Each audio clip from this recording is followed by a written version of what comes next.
Bonjour.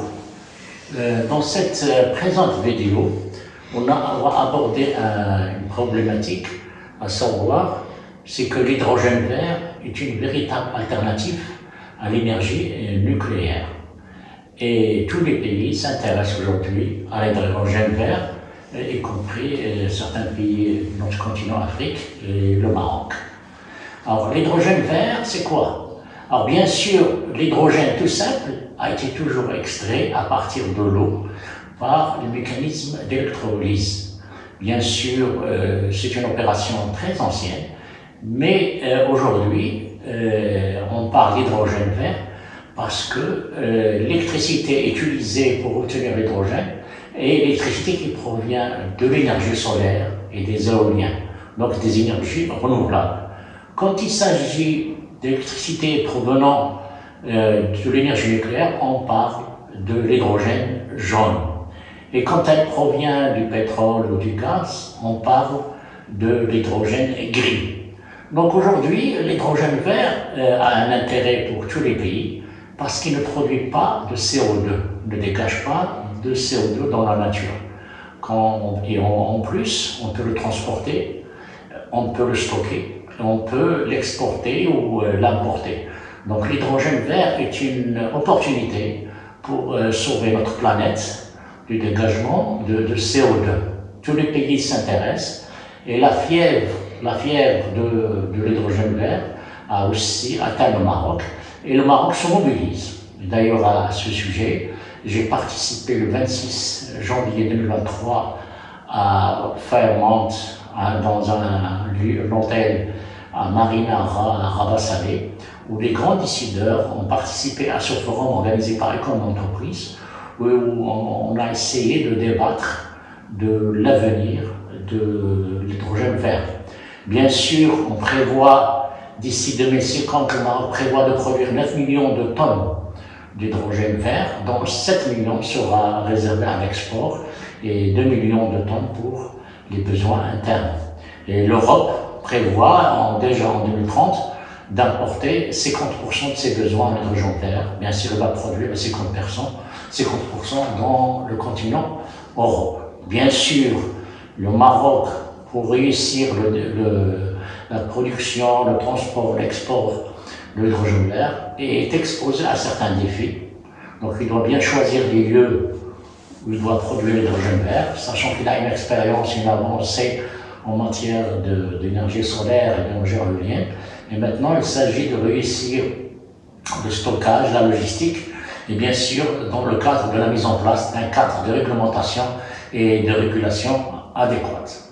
Donc, le Maroc s'intéresse, et c'était l'objet de la réunion que nous avons tenue le 26 janvier 2023. Pourquoi l'hydrogène est important et plus salutaire que l'énergie nucléaire? L'énergie nucléaire ne dégage pas de CO2, c'est comme l'hydrogène, mais malheureusement, le nucléaire dégage des déchets à la fin, des déchets nucléaires. Rappelons que les centrales nucléaires fonctionnent avec de l'uranium enrichi. L'uranium enrichi est extrait à partir de l'uranium qui se trouve dans la nature. Généralement, dans des mines d'uranium, dans 1 kilogramme d'uranium naturel, on trouve moins de 10 grammes d'uranium enrichi, ce qu'on appelle U-235.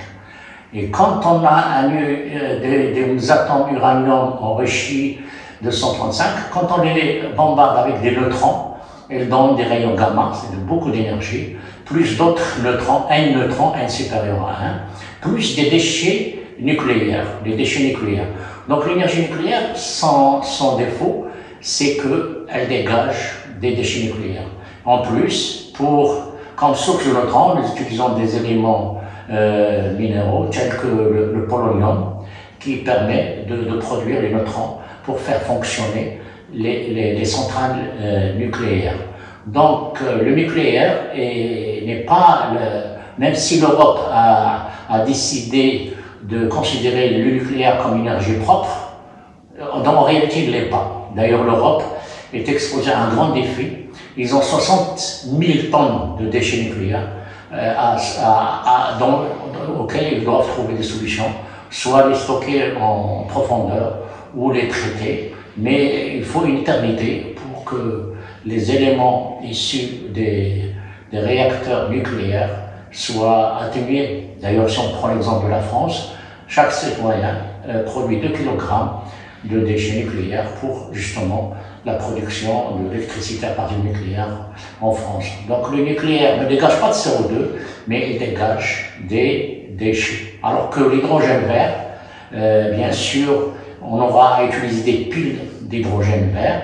Dans une voiture, par exemple, l'hydrogène vert va faire l'électrolyse à l'inverse, c'est-à-dire elle va se combiner avec l'air, ce qui donnera de l'eau et de l'énergie électrique pour faire fonctionner les engins transport tels que les voitures, les trains, etc. Donc l'hydrogène vert aujourd'hui, c'est la seule alternative pour l'humanité pour réduire l'effet de CO2, l'effet de pollution sur la nature. Et bien sûr, dans le cadre de LTO Magazine, le LTO Magazine numéro 50 va aborder la problématique, la synergie de l'énergie et des télécommunications.